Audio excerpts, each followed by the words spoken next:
Motilalji, Northern Region Chairman,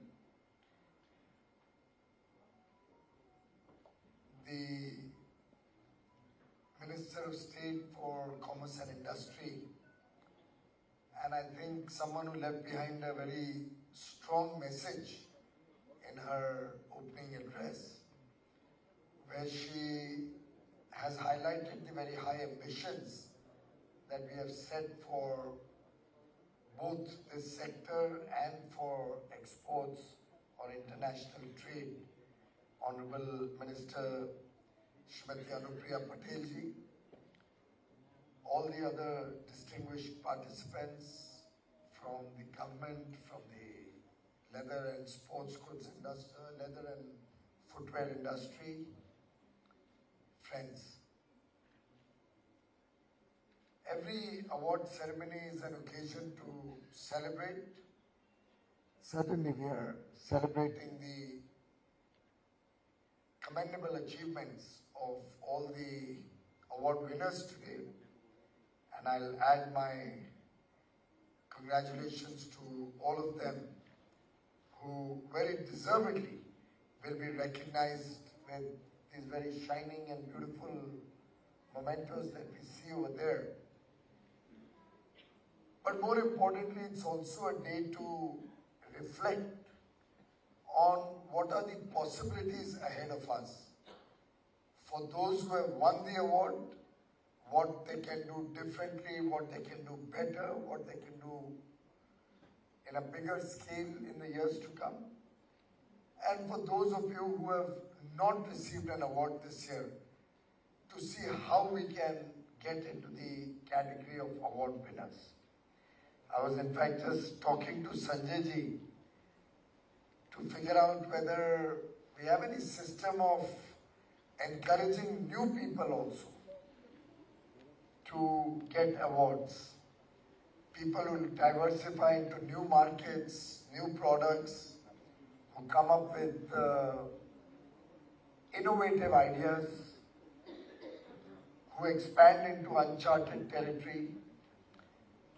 And I would urge you, Sanjay ji, to consider if the entire council could have some brainstorming or deliberation and see if we can have a little bit of a cooling off period after a certain number of years, because I'm sure Anupriyaji's experience would be the same in almost every award function, particularly where the awards are given based on turnover or based on volume of exports.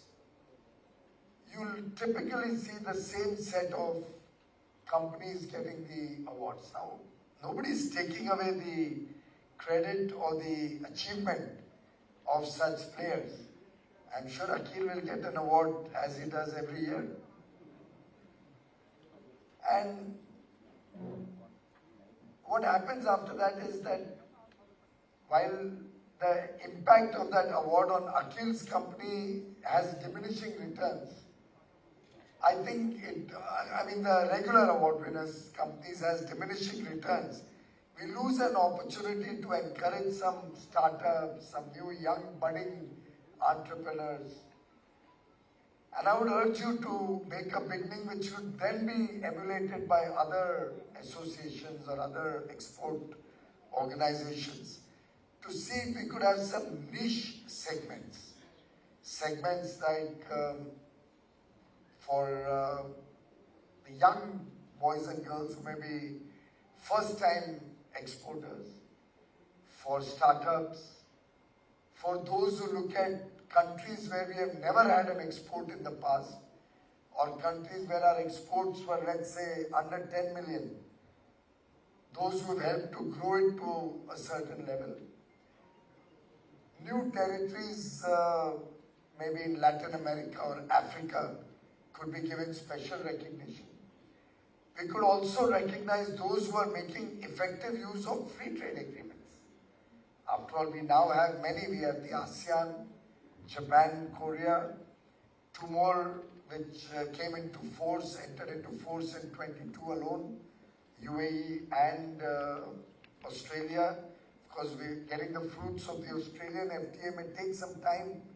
But I do believe many of the segments who saw potential had already started sending their teams to Australia on exploratory, you also went there, on exploratory visits and building up contacts and relationships. I think we could look at some of these new areas and possibly have a system where voluntarily, rather voluntary than mandatory, those who have got awards, let's say 3 years in a row, or 3 out of 5 years, or 2 out of 3 years in the last 3 years, something like that, could voluntarily opt to stay out of the award for 2 years.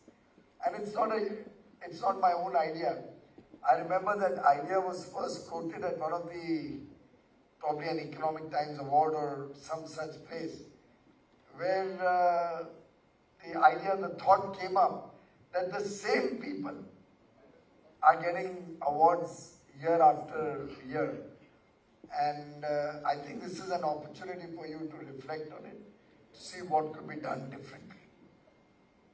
Of course, we have very ambitious targets. We are in the 75th year of independence. We've completed 75 years of independence. As we celebrate Azadi Ka Amrit Mahotsav, we are hoping that this year will close with a higher export than last year. Last year we did about $676 billion collectively between the two.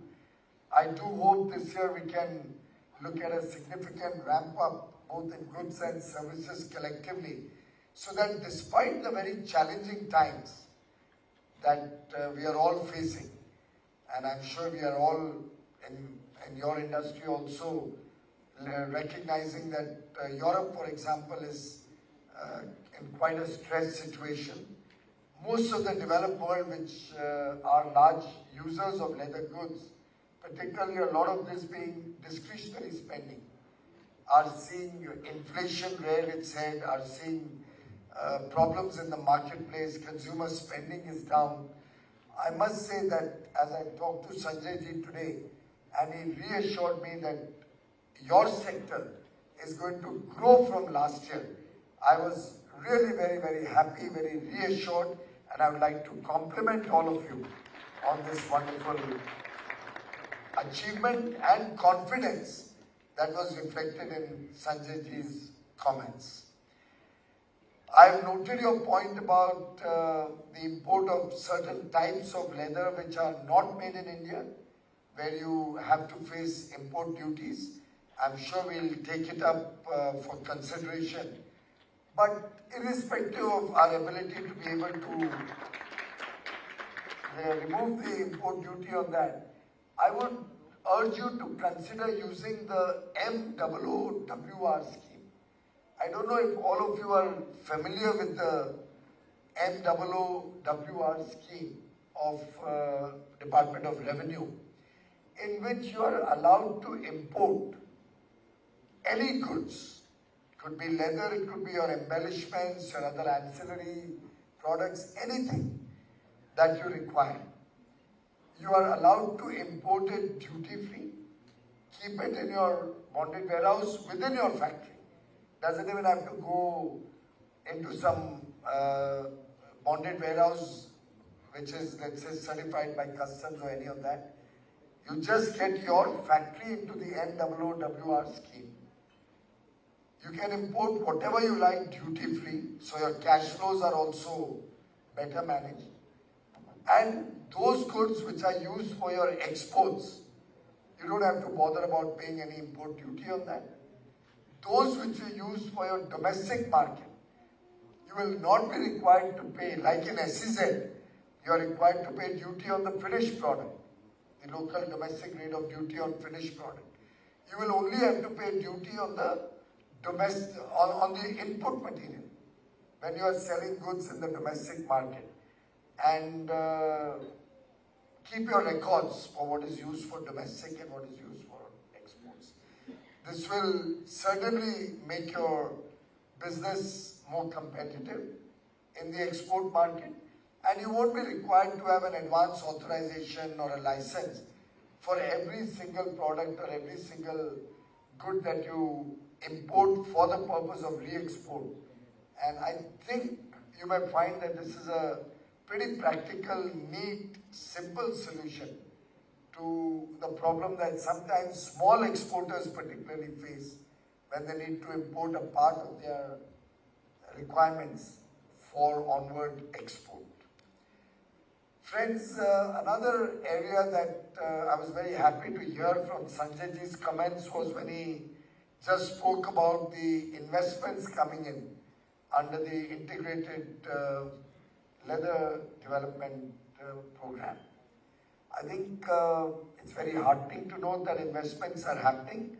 My own sense is that our industry has huge potential, untapped potential. The quality of production, quality of goods that we make are generally quite good. Probably a little bit more focus on packaging and branding could help us get even better values. Possibly our missions abroad can help you if you want to have any outreach with industry segments in other parts of the world. We'll be very happy also to help you engage with companies which are in the branded goods business who are also outsourcing from other countries, and see if we can, our embassies abroad can help you connect with them. We'll be very, very delighted if you have any such suggestions. I'm sure Mr. Rajiv Thakur and Anil Agarwal and their teams will be more than willing to connect you with missions and with industry internationally, so that we can, as an industry, set new goals for ourselves. As we are entering the Amrit Kal, the next 25 years, which are going to be the defining period of India's future, the period during which we hope to make India a developed nation with inclusive growth being taken to the last span across the length and breadth of the country so that everybody participates in this growth. I think it's important that we recognize the huge potential that your industry also has, both in the domestic market, because as income levels go up, as we see prosperity reaching more and more households, more people coming into the middle class and beyond, I'm sure domestic spending also will go up from the 12 billion that was indicated. Obviously, exports cannot stop at 5 billion.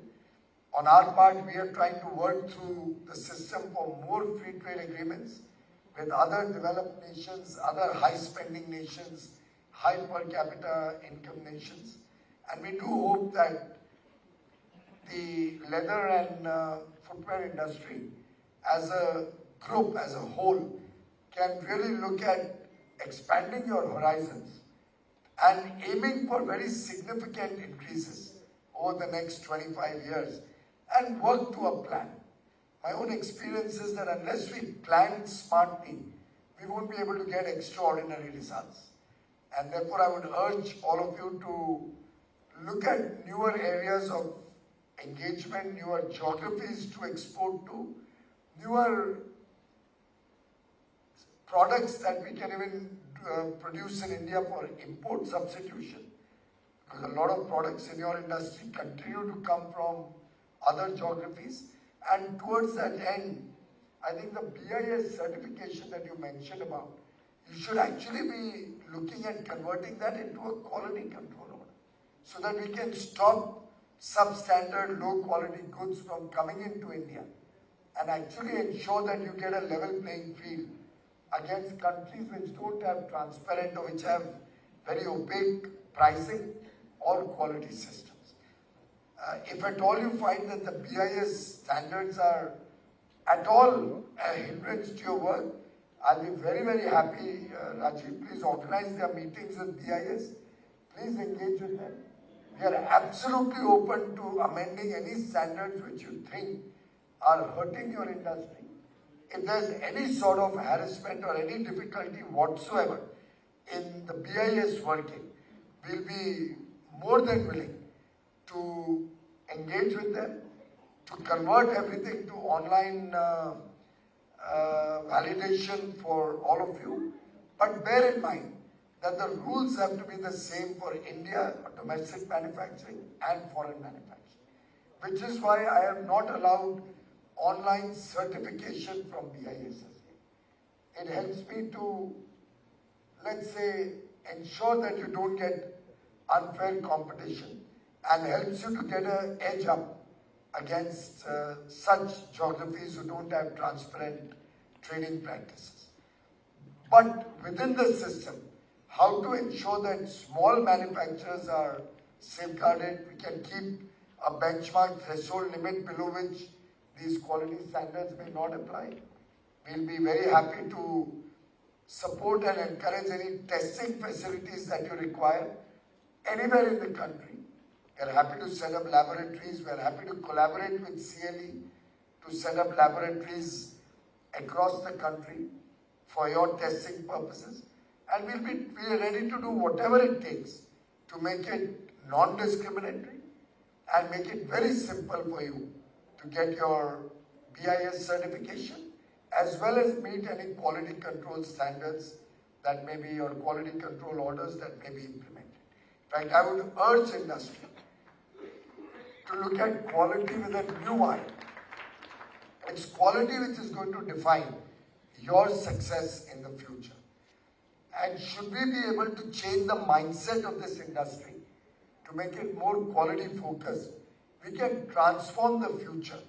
We can transform your ability to give jobs or work to millions and millions of more people. We can encourage more startups and entrepreneurs in your business. And we can start looking at the entire value chain being made in India. We are trying to draw up a new scheme to support manufacturing of machinery domestically, to support manufacturing of trimmings or embellishments and other accessories that may be required in your industry, and would urge all of you to take advantage of the schemes that we come up with either in the past, which are still open for new applications, but also the new ideas that we are working on, so that as we work towards a developed economy, a 20,000 per capita economy, or a $35 trillion economy in the next 25 years, I hope the leather industry and your sector can be a big beneficiary and can also contribute to economic value add in the country, can contribute to creating new work and jobs within India. Friends, you also spoke about BIS from the point of view of making it simpler. I would in fact urge you to give us ideas of every single law in the country where we can decriminalize, where we can make it easier to do compliance. Our Jan Vishwas bill, which we just put up before Parliament, covers 42 or 43 acts across 19 ministries and over 180 sections of law which are being sought to be decriminalized, simplified, compliance being made simpler. Now, if you are willing to put together a small task force or willing to see what are the different areas where you face stress or difficulty in your business, we are absolutely willing to engage with you and help make your life easier, to help you with ease of doing business. And please come up with some suggestions to help us serve you better. And I'm sure industry leaders with long experience like Mr. Dawar, Sanjay, all of you will be able to help us with newer ideas, with innovative ideas, which can make your business more profitable and make your ability to serve the Indian economy even greater in the years to come. Of course, a tremendous amount of items where I personally feel there's huge potential which are untapped. For example, I've said it last time in the same function about Kolhapuri chappals. I don't think any significant effort has gone in the last 1 year to try and make a difference to that ecosystem. I don't even know whether we have a GI tag for Kolhapuri chappals. Maybe worth checking that out. We don't. That's something we should have a GI tag.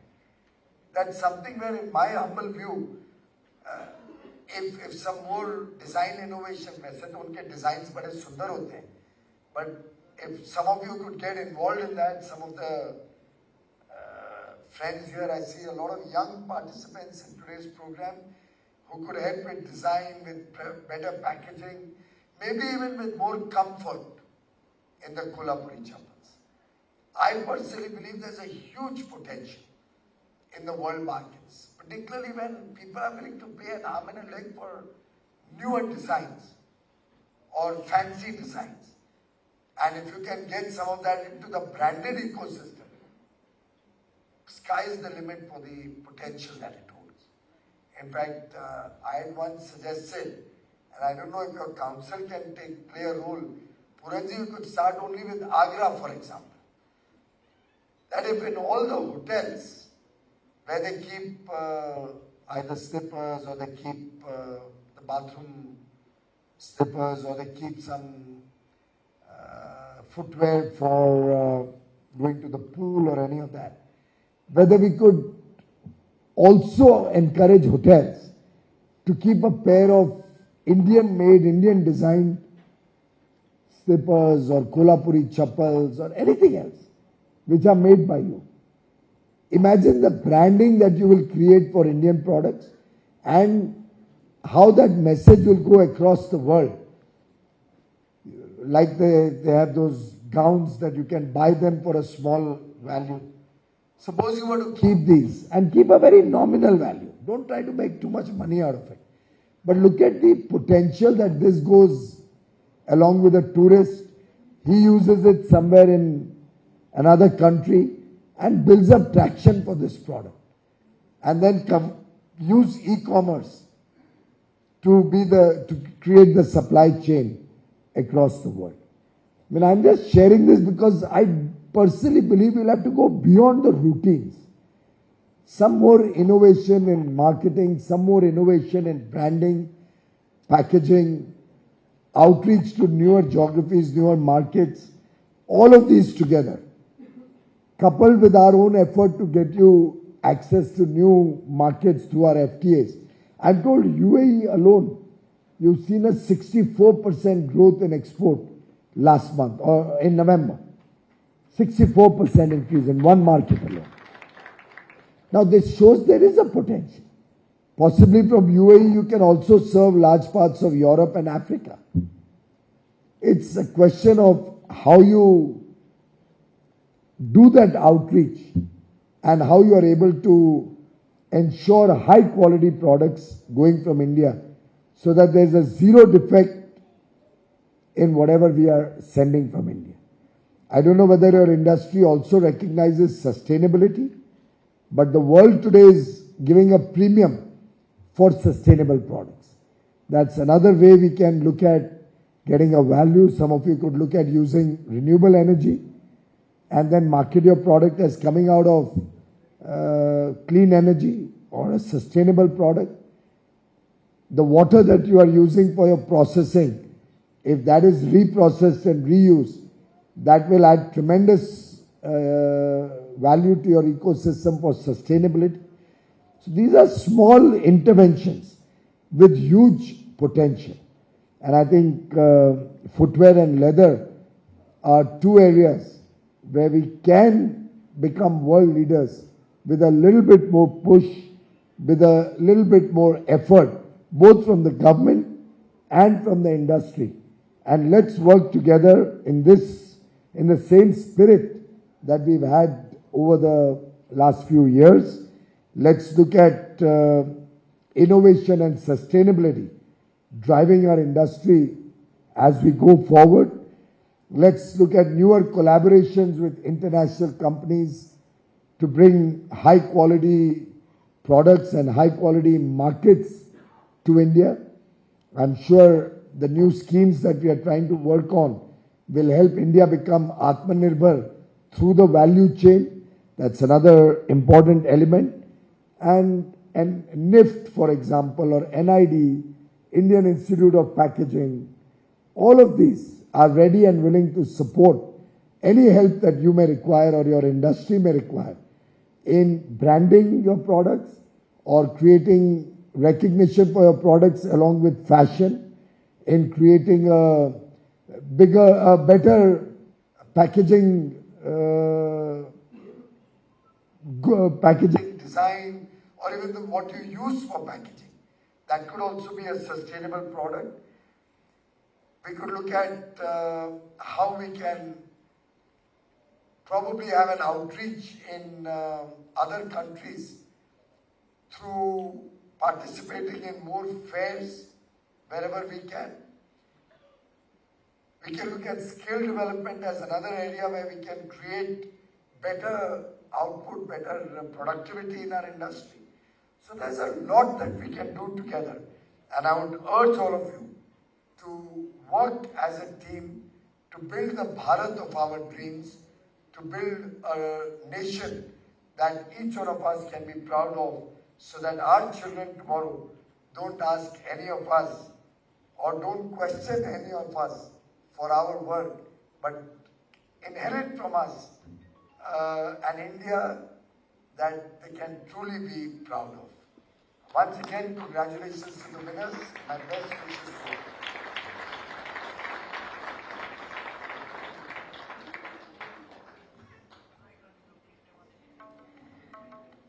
Thank you, sir, for your insightful words.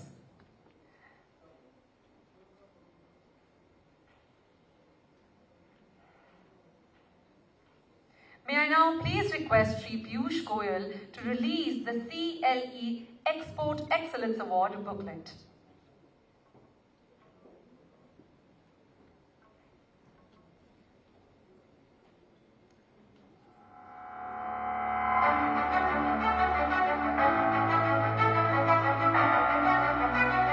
Ladies and gentlemen, could we have a huge round of applause, please?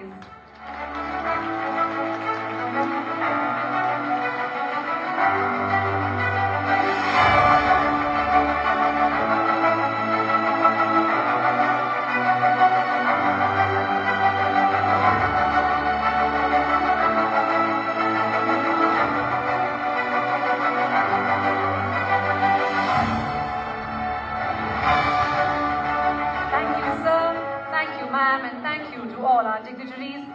And now, ladies and gentlemen, this brings us to the most exciting part of the ceremony, the CLE Export Excellence Awards for the year 2021 to 22.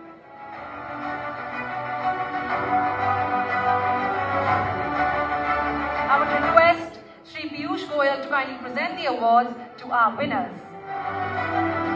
So, ladies and gentlemen, our first category is leather and leather products, including non-leather footwear in the overall exports category. And the award goes to Feng Tay, India. I would now like to request Mr. Arul Sambandham to come on stage to receive the award. Congratulations.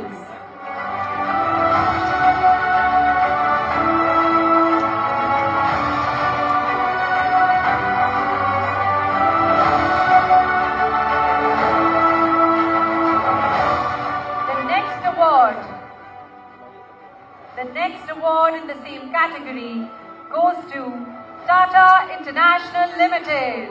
May I call on stage Mr. Balahari V to receive the award.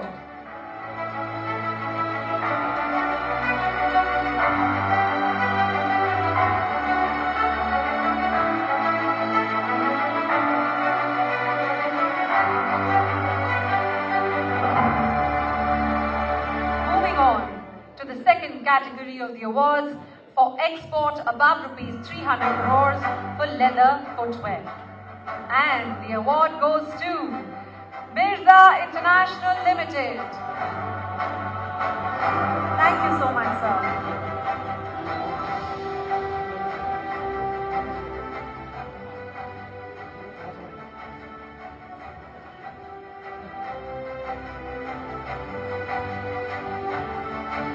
Thank you so much, Honorary Minister Shri Piyush Goyal, for gracing the occasion.